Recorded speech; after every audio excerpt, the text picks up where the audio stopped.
Well, having performed in his teens for millions of screaming fans across the planet with Latin sensation, the band Menudo, he has now emerged a transformer with everything he does from his workshops to music. Ash Ruiz, welcome to the show. Thank you so much for having me, Nina. It's Hello.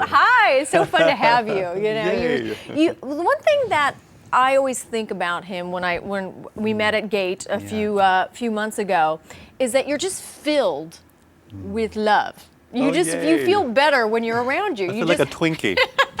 Or ho-ho. Or ho-ho. So, how did you go though? I mean, you were a screaming sensation in terms of Menudo. Yes. This teen idol. How do you go from there to here? Oh, I love that. From there to here. Well, while I was in Menudo, we had the wonderful opportunity to travel all over the world. And it was really great to go to all these really cool places. One of the places we went to film a video at was Machu Picchu. And while I was there in Machu Picchu and the helicopter landed and my feet touched the ground, I had a moment that I kind of disappeared. There was no me, there was no Machu Picchu, there was no universe, there was no thoughts, there was no Lama. All that remained present was this open, spacious clarity. This kind of, it's like the attention turned on itself. So the question though that I have for you, because I think it's interesting, you had this kind of experience when you landed, but you were still this teen idol sensation. Yes. Sometimes people go through the dark night of the soul. I mean, was it always this kind of enlightened journey, or was the journey a little more bumpy? Well, the journey had a lot of fertilizer.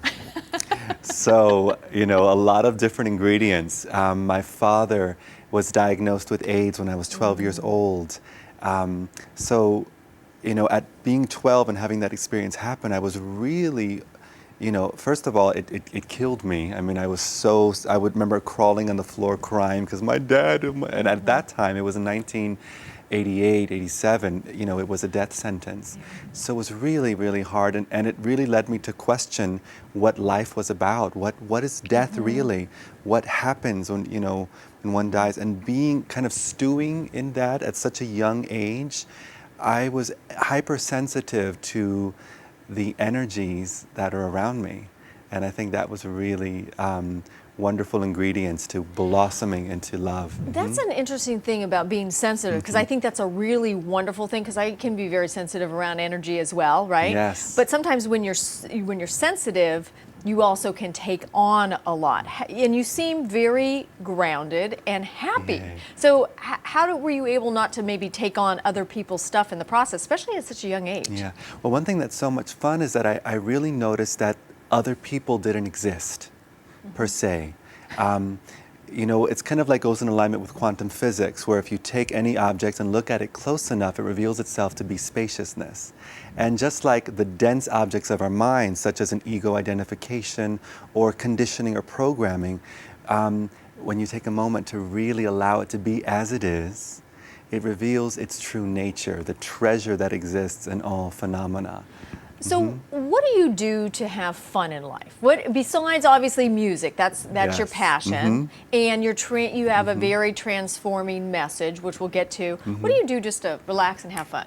Relax and have fun. What's it like to be Ash? Oh, I love going hiking. I love to dance. I love talking with my friends. And what's so much fun is that life itself constantly is continuously revealing, the comedy. Just sitting somewhere, observing people, listening to how people talk to one another, the things that we say to each other. I mean, it's really crazy because everything's fun for me. What would you say to somebody, though, that is just starting out and wants to be that teen idol sensation, knowing what you know now? What would you say to them? What I would tell them is that you, just as you are an incredible, valuable, beautiful gift. And in your willingness to be yourself, that's where the nectar is. That's what people really eat up, because there's nothing more delicious than an authentic heart. Now you have a new CD coming out, Yeah. and it's I want to be the one. Yeah, one. The one, yes. So it's coming out in probably May, June, somewhere along that line. But we Yes. have a clip actually, Oh, you and I'd do? love to have everybody check it out. Okay, so let's take a clip out from Ash's video. Awesome.